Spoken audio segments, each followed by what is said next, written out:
What's up guys, I'm P.E.K.K.A, and today we're going to be examining the opposite side of a coin that I've discussed before on my channel. In a previous video, I discussed ways to deal with the defending clan castle as the attacker. In this video, I'm going to talk about engineering your clan castle as the defender. Now, there's something about general base design that you need to account for before picking your defending CC. First, your CC should not be freely lurable. It should be in a position that requires the enemy to invest significant troops to get it out. A single hog rider or a barbarian would be, a bad position for your CC to be in. Now, for more advanced base building, you will occasionally see an offset clan castle, and while this might be lurable, it's often protected by defenses or storages to make it difficult to manage if an attacker wants to start there. And if that is going to be the case, normally you're going to see Archer Queen and Barbarian King present to basically help bolster that defending clan castle, and this makes this in a very, very desirable location for an attacker to start. But it also makes it very, very difficult. So there's that. Now let's move on first to Town Hall 8. Really at Town Hall 8 right now, there's only a few options. And most of them, the strongest involve a baby dragon. The first is the baby dragon, Valk, Wiz, and 3 archers. This is going to be the strongest choice at Town Hall 8. Simply because it has high hit points and it offers protection from ground and air. The second option would be Baby Dragon and 15 archers. The strength of this CC would be that it's difficult to achieve a full CC lure if the attacker doesn't drop enough troops initially, and if your base is designed properly to foil a single hog drop lure.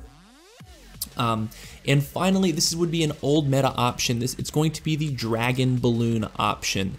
Now, the reason this is not as strong as the previous two is because a balloon will die in a max level poison as it approaches your kill squad, and it basically renders that 5 troop space useless. Now, if the attacker has gone with something like a Quad Quake strategy, most likely he will not be bringing a poison spell, and this balloon can actually end up getting a lot of value.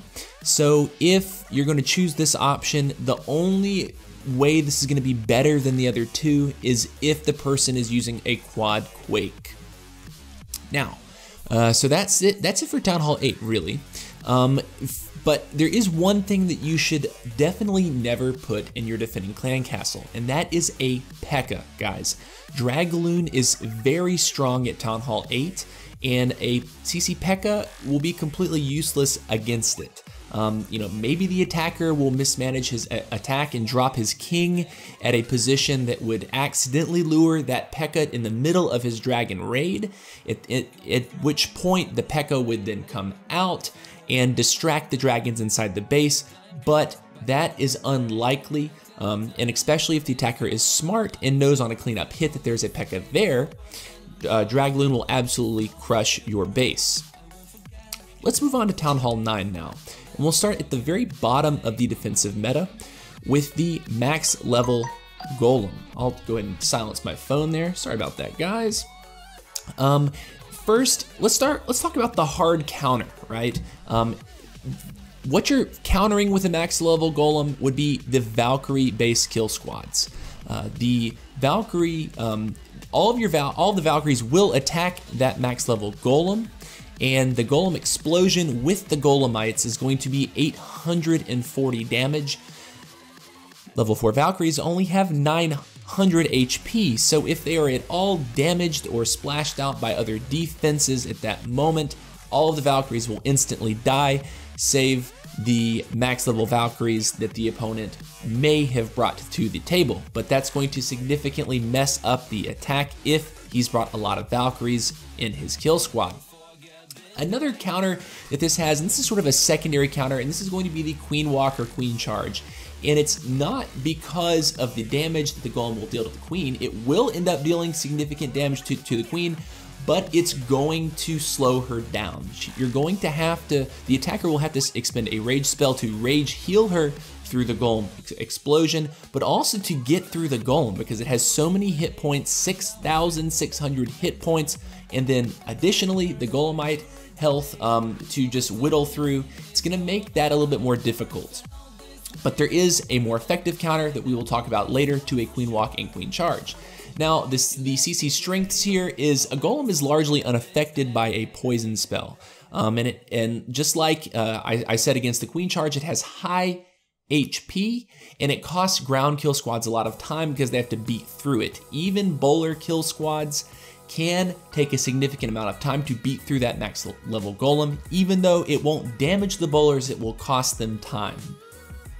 And here's the CC weakness here though. Air attacks, quad lalo or pentalalo, because the golem will not target air. If the attacker knows that there's a golem there and he has been able to engineer a pentalalo attack, he does not have to lure the CC at all. He will kill the queen using poisons or rage skeleton spells during the raid. Now let's move on to the next viable set of options for Town Hall 9. That would be the Baby Dragon variations. Now this variation I think is considered to be sort of the cover all your bases and the strongest option. You will see particularly number one the most often in Town Hall 9 defending CCs. There's only one that we're starting to see a little bit more and more, and I'll talk about that next. But the first, Baby Dragon Witch Valk. And then number two, Baby Dragon 2 Valks and a Wizard. And number three, Baby Dragon and 20 Archers. Now let's talk about the first one. The first one will be relatively good at hindering a queen walk or charge because of the witch spawning skeletons, the Valkyrie getting into her face, and the Baby Dragon coming over the top. The attacker will have to use his poison spells very efficiently, or a rage spell if she's under fire of other point defenses. And moving down to number two, this one here, the Baby Dragon 2 Valk and Wizard combination, will probably be best suited to defend against Valkyrie kill squads as well. It's a secondary option to the Golem on defense to deal with Valkyries. And number three, the Baby Dragon and 20 Archers. This is sort of like what we said at Town Hall 8. The 20 Archers are meant to mess up the attacker's plan to cheaply lure a CC. So if he does not have extra Hog Riders or extra troops to pull a CC out, it can potentially throw off a plan that does not account for that. Now, let's just talk about the general strengths and the hard counters once more. So the hard counters, this does not really have a hard counter to anything. It's just a very strong CC all the way around to defend with. The secondary counters though being the Queen Walk, Queen Charge, the Valkyries, and the Bowlers, because the Baby Dragon gets over the top of the Bowlers, and if it's not accounted for, if it's not dealt with, it will mess up your Bowlers. CC strengths here would be it has high HP, not quite as high as the Golem, but it covers ground and air, and that's very important. I do believe that covering ground and air is quite important against, you know, most attacks. I believe in covering all of our bases. CC weakness though is that it can be poisoned out, and if the attacker does get a well-placed poison on the witch, you know, that's going to be GG well played for the attacker, but it's still going to do damage. The CC will not, this is a CC that doesn't just fizzle out immediately under a poison spell. This CC will end up doing significant damage no matter what. Let's move on to the next and final choice for Town Hall 9, and that is the max level 4 Lava Hound. The hard counter that you're accomplishing with this is the Archer Queen with a kill squad or on a walk or a charge. And this will extend into Town Hall 10, and we'll talk about that in just a minute. But the Lava Hound, guys, the Archer Queen will have to sit there and beat through that Lava Hound as she comes in behind the kill squad. That will prevent her from pushing the kill squad deeper and deeper and deeper into a base. Also, when the Lava Hound pops, those pups are going to then distract the Archer Queen and damage troops around her. So I do see the Lava Hound being very useful, particularly against high-level royals. So if you're trying to defend against someone who has a high-level queen, a Lava Hound can be quite strong. Now the secondary counter here would be dragons, and this is only if it's mismanaged, because the Lava Hound is going to have so many hit points. If it happens to get close enough to the dragons and the dragons see it, the dragons will then chase it as it then moves around after other ground troops that you may have dropped. This can throw off a dragon attack if mismanaged, but also when the dragons do finally pop that Lava Hound, the pups are then going to provide further distraction inside of the base, so that can potentially throw off a dragon attack, although it's unlikely. Now the CC strengths for the Lava Hound, high HP, and it is a time sink, just like the Golem. It's going to take time to take that down, and then further the pups will then distract the Archer Queen. So I think this is even more of a time sink, and it's specifically targeting the Archer Queen. The Archer Queen is going to suffer the most from this CC. The weaknesses here is it can be ignored if it isn't attacked, and that would be by air, quad or pentalalo, or even dragons, and this is base dependent. If the CC never comes out, if you're able to work it that way and get value out of your king and queen without triggering that CC, specifically without triggering the CC, an air attack can just completely ignore a Lava Hound. So that's it for Town Hall 9, and let's go over to Town Hall 10.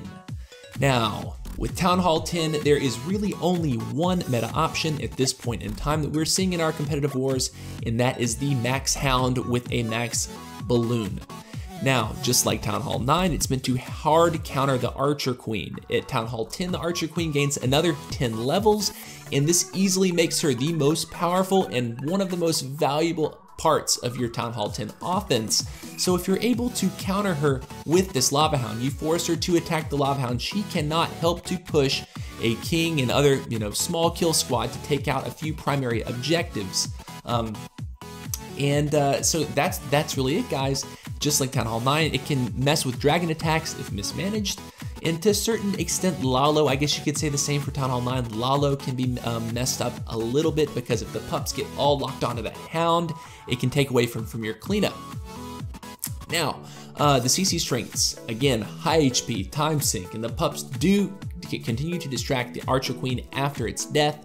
And the CC weakness for Town Hall 10 is that it can be ignored if it's not attacked, although it's not very likely. Now guys, if you're defending at Town Hall 10, your CC must be centered in your base. You cannot roll with an offset or easily lurable CC at Town Hall 10. That is definitely something that is not considered to be meta right now, and it's not going to help you defend, okay? You want that CC to be basically on the way to your Archer Queen, so as it triggers the CC, the Hound will come out, your Queen will stand behind the Hound and continue to attack will continue to defend the attacker, right? Anyways, guys, I hope that these few tips on CC choices have been helpful to you, and I hope that you'll be able to take some of this information back to your clan wars and be a better defender. Take care, guys. See you later.